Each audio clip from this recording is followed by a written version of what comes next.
a car was coming, so it was facing me direct. So I saw the car, but when he knocked me, I went coma, so I was not able to see the person who knocked me. It was the driver's fault because I was at the right side, and also the car was the left side. And I just crossed the road to the right side. They knocked me. According to the MTTD of the Ghana Police Service, an average of 6 persons are killed every day on our roads. Also, an average of 59 persons are injured every single day on our roads. People are maimed, dreams are crushed.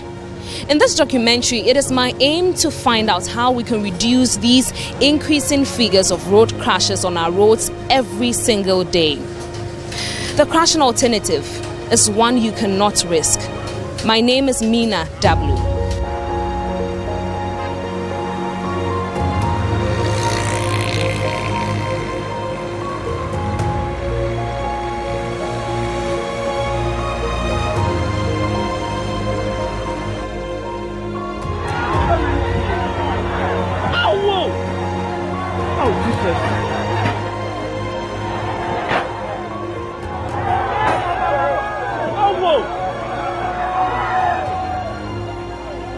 Since the dawn of time, transportation has always been an integral part of the growth and development of societies the world over.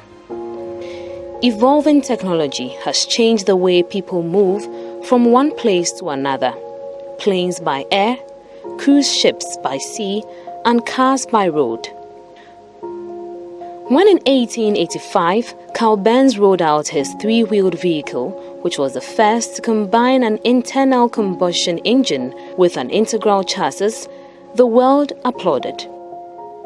It was to be the birth of the transformation of the world like many had not experienced before. Over the years, various modules and transformations have occurred. Technical enhancements to ensure the safety of the vehicle owner and other road users. Despite the convenience of automobiles, safety on the road remains a global challenge. Consider these. Each year, 1.25 million people are killed on roadways around the world according to the Center for Control and Disease Prevention. Did you know that each day, an estimated 3,400 people are killed globally in road traffic crashes involving cars, buses, motorcycles, bicycles, trucks, or pedestrians? Half of those people killed in crashes globally are pedestrians, motorcyclists, and cyclists. Road traffic injuries are estimated to be the 8th leading cause of death globally and the leading cause of death for young people aged 15 to 29. Current trends show that by 2030, road traffic injuries will become the 7th leading cause of death globally. Back here in Ghana, it has been observed that the group that is most affected by these crashes were between age 26 to 35, with females making up 25.3% and males making up 74.7% of the crashes. Per the figures, the youth appear to be most affected by the phenomenon of road crashes. The National Road Safety Commission has identified major accident hotspots across the country. Over a period of 8 years, the Accra-Cape Coast Road recorded the highest number of 6,014 accidents.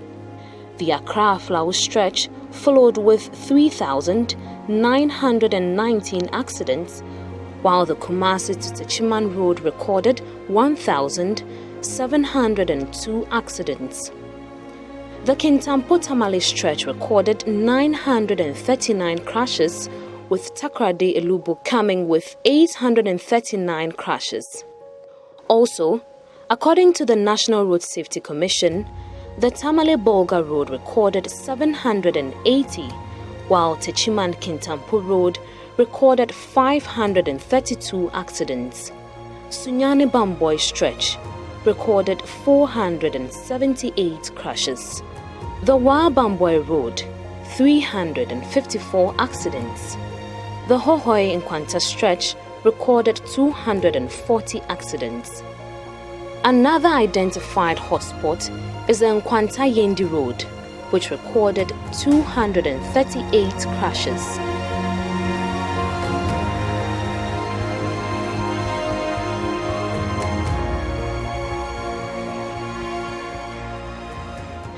The reality of living with the scars of road accidents are very real.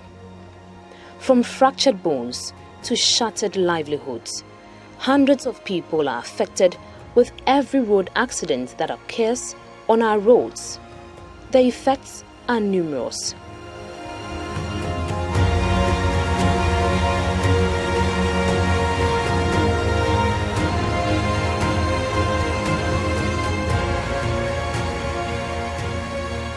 As at that time, it was around 6:10 p.m. I was standing there and just standing very close to the pavement, and then the traffic light was showing green. So to every prudent person, you want the traffic light to show red before you cross. So my eye direction was to my left hand side. That is where the traffic light is showing the green, waiting for it to show red, and then I'll cross, and then that is just my church. I was just standing there. My phone was, I was holding my phone at my right hand side. But then, by the time I realized, a motor from nowhere, from my right hand side, came to knock my right leg, and then I fell down. So when my leg came to knock the ground, I realized I had a fracture around the ankle. I was dodging the pothole. That made me cross from the left side to the right side, or crossing with the speed to the filling station, because what I realized right now is some people came and told me that the filling station is where he used to be parking his car. When the incident happened, he was the one who took me to the hospital at Dodowa, but I was in coma, so he said maybe definitely I'll die. So after the Dodowa, he couldn't follow up again. Till the drivers doesn't respect the motor drivers. So myself, I know that because I've been seeing a lot of accidents that is not the motor fault, but so far as you are using motor, as soon as you knock you with car, you're going to say it's the motor fault. So even when you cross the road, I try my best to swerve him. That is what happened. He gets only the half of me.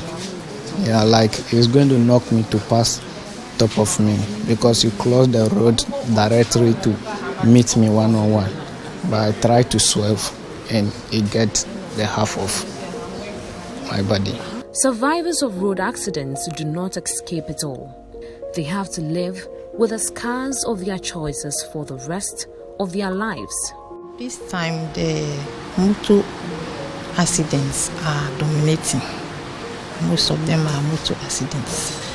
I don't know whether they drive recklessly or whether because they don't have helmets. And most of them is the pillion drivers that suffers because the motorcyclist, the rider is holding on to the motor. So when the accident happens, he has something holding on. He may fall at the scene, but the pillion driver, the one behind, is thrown off. So he rather will go away from the scene. Maybe he fall on the other side of the road and another vehicle coming will just pass over him. Or when they crash with the cars, they get their limbs crushed. And most of them are losing their limbs. We are having a lot of amputations now because of the motor accidents. Most of the cases that have stayed longest are those who get the spinal injuries. So I think they should be sensitized, or they should be given a sort of training and let them abide by the road traffic rules. Because even when the traffic light is red and they think they can go, sometimes they think they can just go quickly before the next vehicle comes, and sometimes they run into them. So I think the police or the MTTUs, they should give them a sort of training You see, they are trying to stop them, but the society have gotten used to them. It's a fast way of moving now. So at least they should be given training so that they will abide by the road traffic accident. This will keep most of the accidents. The costs involved can also take a toll on the finances of the family. Their problem is such a way that they have to do surgery for them, some of them, to fix the cervical spines. But the surgery is a lot. It involves a lot. I think the least I've heard is 15,000.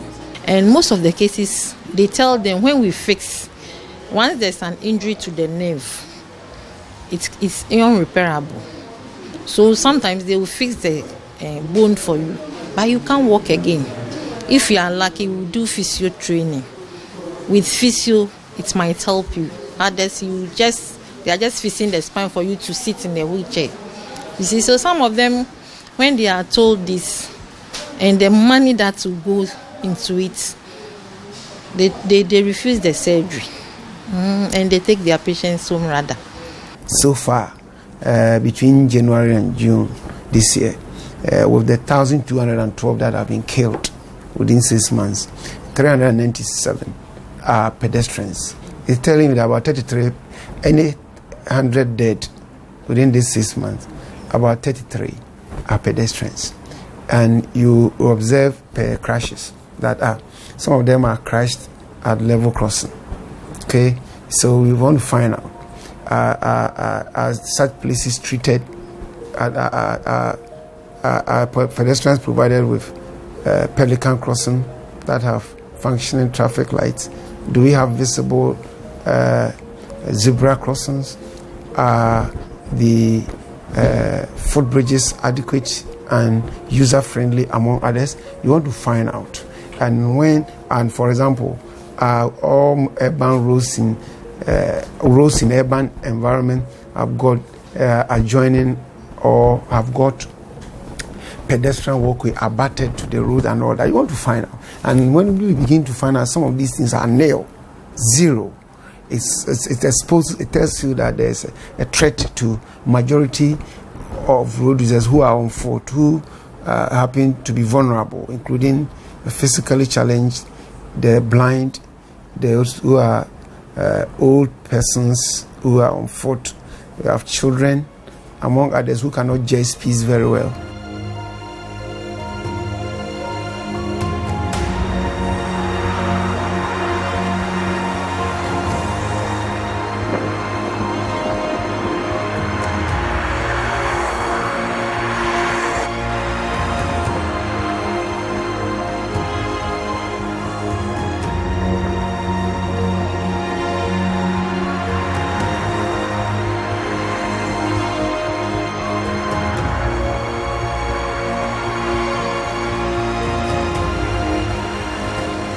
Major ones are on our highways.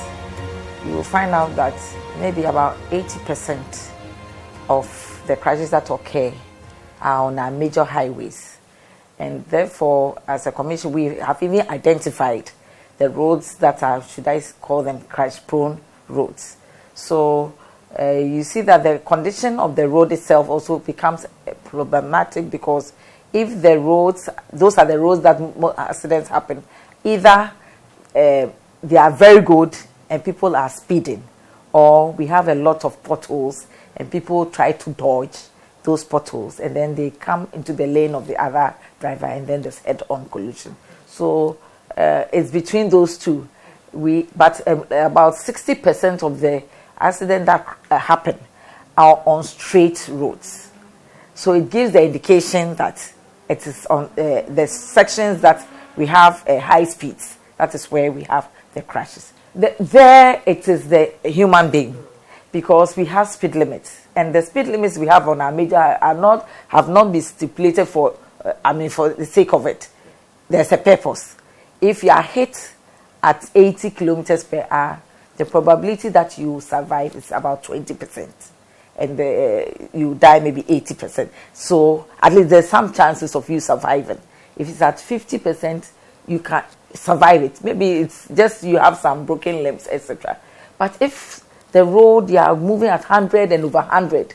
There's no way you would survive when you are hit by a moving vehicle. So speed limits have been given so that we can protect road users. So it is you, the person who is driving, that you have to ensure that you move within the stipulated speed limit, so that if should there be any incident, you'll be able to manipulate your vehicle and then you can save a situation. So yes, we can blame some on the state of the road, especially when there are potholes and all that. It's not been well maintained.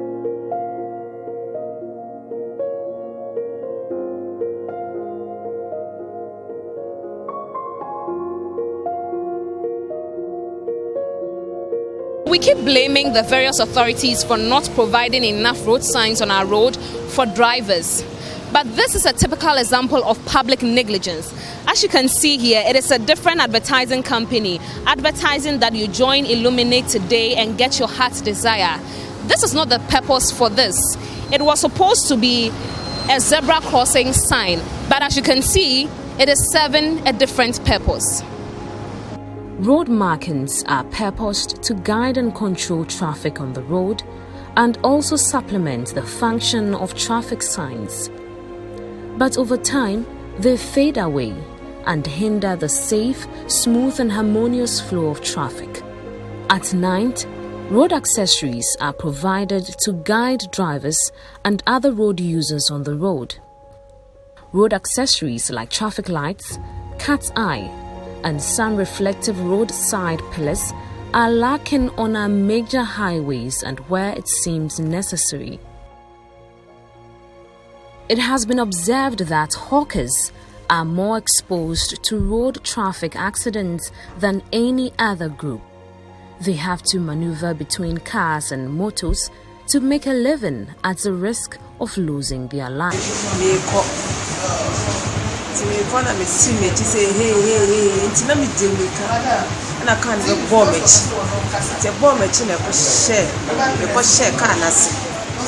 Ti kan ni twi mi fom saa de me ko ba bi kakra me gina nti be se 10 minutes pa na ga so she ka na se nti be bi na ka se aka ni pa ba ko she ka na se o nti o mbe peja ka no ti no bi yi mi free ka na se na mi ti de ni bi ne mbo amon ko jani ba nti ko se me tu me ni kakra no na me ka mi ko shia na mi shasi na mi twi mi na na mi humbe bi assist bi fe no be push mi free ka na no mo ko shia do no be shia me be du je na no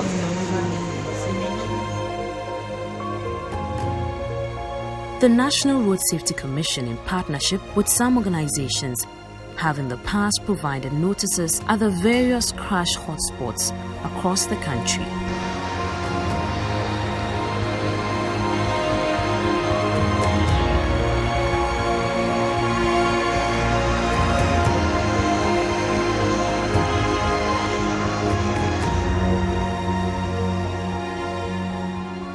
Despite the efforts to curb the increasing numbers of road crashes, Ghana's emergency response services are woefully lacking in response times and assistance provided. Why does this situation persist? Normally, if you have many fleets on the road, the response time is very short, because then if one, let me give you a typical example. Let's assume that Tema, the ambulance in Tema is working. The one in Ashaman is working, and there is accidents on the motorway around the toll booth. You realize that if Tema is responding, it will take about 5-10 minutes. If Ashaman is responding, it will take about 5-10 minutes. Now, hypothetically, let's assume the two ambulances are out of commission, which means they are not available, or both have sent a case to Kolebu. And then you now have to dispatch an ambulance that will have to go from, let's say, example, Wager, just a typical example. If you have to travel all the way from Wager to the motorway to the runabout there, you realize that it will take more than 30 minutes. So I'm just giving this in perspective for us to understand how the system runs and why sometimes your response time is very short and other times your response time delays.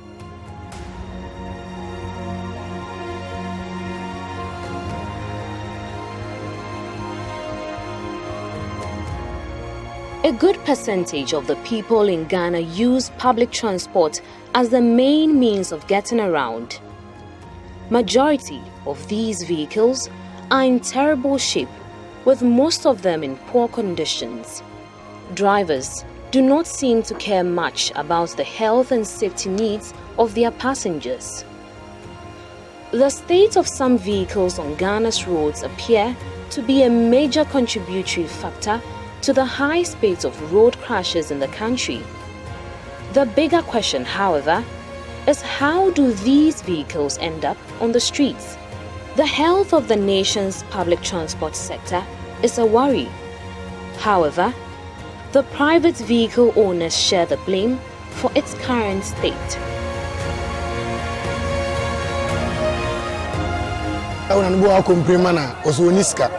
Enti maintain kakra na nso guso a wo maintain so dey aduma saa no enti dia atamso bi etimi nso dia kwansi aba ba ka wona fonye bebre na tesa obo wa compliment sama sa ka na yesi a obe ya ma obo ho nso a on ka ne tumi ko ba no ko ade won fi obe ka won fi so mo okura dada ne saa na ade na ka se na nam kwan so bia ne ne sei so ede bi di ka se oye what you say we say ka we di enye ese nam kwan so kura bi won say bi do be ko ka wa ne chen on be a price no e wo fi me so ko so be nya akada ede e dey to dey so no ede edi tutu say aka we dey enye kura be ne person bia e so ede o be fa nipa we no ede o dey use say price na ede e wo fi me ntia e bi ni say edmo no mo ede ana kai so no so eso no bia ni say ya we me ka no say so it is a minya say na dia me pon be wo ka ura de wo fie o di ni say wontum command story tomorrow no so wabra was on force ananya dey so be nesis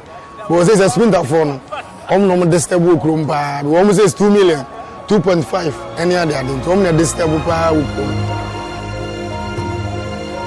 The bigger question, however, is how do these vehicles end up on the streets? DVLA operates from specific location.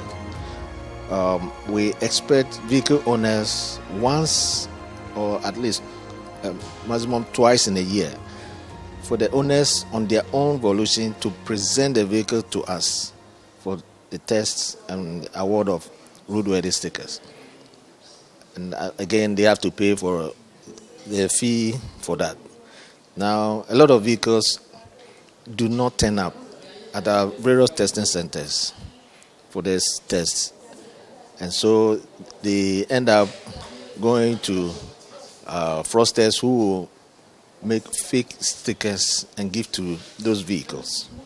Currently, our roadworthy stickers system is networked. So anytime you attend any inspection and you are offered a roadworthy sticker, the vehicle information is transmitted to our central database. So it is very easy for us to verify from our system whether the sticker on the vehicle is genuinely obtained or not. And if it is that the vehicle does not merit it, we can find out where the car obtained that sticker and who inspected the vehicle. But in most cases, some of these vehicles bear fake stickers that are not authentic from the authority. Yeah. The problem of road crashes is multifaceted, but how do we solve it? We've been able to build a system. All we need now is the resources to perfect it. In terms of how the system should run, obviously, about 5 years ago, WHO did some assessment of our pre-hospital emergency medical service system. And without any exaggeration, they considered it as one of the best in the West African sub-region. The only thing they realized was that we just needed enough resources. And you realize that apart from WARA, which is the West Africa Rescue Association, we don't have any organized private sector participation in emergency medical services. Rather, what you have is that anybody who imports an ambulance prefers to convert it into a hearse. So they rather go and place it in Kolebu mortuary and be using, because that fetches money more. But the only thing is that instead of changing the label to hearse, they still leave it as ambulance. So that's why we tend to have the erroneous impression that we have a lot of private ambulances.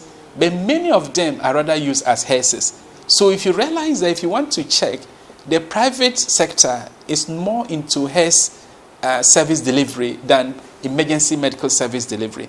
And if you have to rely on the normal budgetary allocation from the sector ministry that caters for equally more important needs, you realize that you always have challenges. So if we are able to get our dedicated source of funding, this fleet replacement will not be a challenge, because then within a period that you budget for, by that time, you'll have generated enough funds to be able to get your own fleet of vehicles without necessarily waiting for them to be bought by the central government.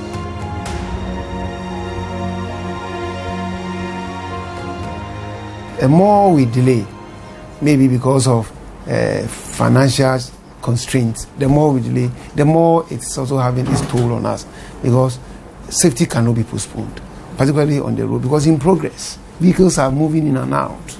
People are also interfacing with the traffic on the road, and the conflict keep on happening because we don't have the necessary facilities to, as it were, guide, direct, control, and provide safety for all of us. And you realize that before you know, a road corridor is there, very urbanized, but the facilities are not there for the vulnerable to use. When it comes to road safety, in most countries, it is relegated to the background. Okay, but safety is critical, because within the period under review this year, saying that about 6,745 preventable crashes have occurred. About 11,053 vehicles have gone down, both private, commercial motorcycles, and about 6,698 Ghanaians have been injured so far, and 1,212 have been injured. These are all over and above the same period last year, and it is a trend that we have to have hands on. We work very closely with the DVLA. They are supposed to ensure that vehicles are roadworthy, and drivers also are well trained, so that we get good drivers on our roads. So we have seen some of these things, and some few years ago, you would only have to go to the DVLA offices throughout the country to have your roadworthiness. But now, we thought that the number of vehicles that were in the country was, DVLA office could not take that capacity. So they have now registered the private sector who are doing some of these things on their behalf. So now we have the private sectors in certain regions, not all the regions, but I know gradually all the regions will have some of these private vehicle stations, so that vehicles now can go there. For now, I don't think we get this most of the trotros and the buses going to DVLA offices, because they can't even accommodate them. But they have new services where I know they are ready to go to the clients. If it's, let's say, a VIP, they will take all their instrument, everything, a mobile van to VIP, and then they will go and look at their buses, take all the tests, everything for them. Then they give them their roadworthiness. So we are shifting from that old system to a new system. So I'm sure very soon we will take all those rickety vehicles out of the system. The police MTTD, the DVLA, and other major stakeholders in this conversation must be up and doing to make sure that the road crashes on our roads are curbed drastically. It is also our responsibility, you and I, to decide whether to stay safe on our roads or to be reckless on our roads. But definitely, the crashing alternative is not one you would want to risk.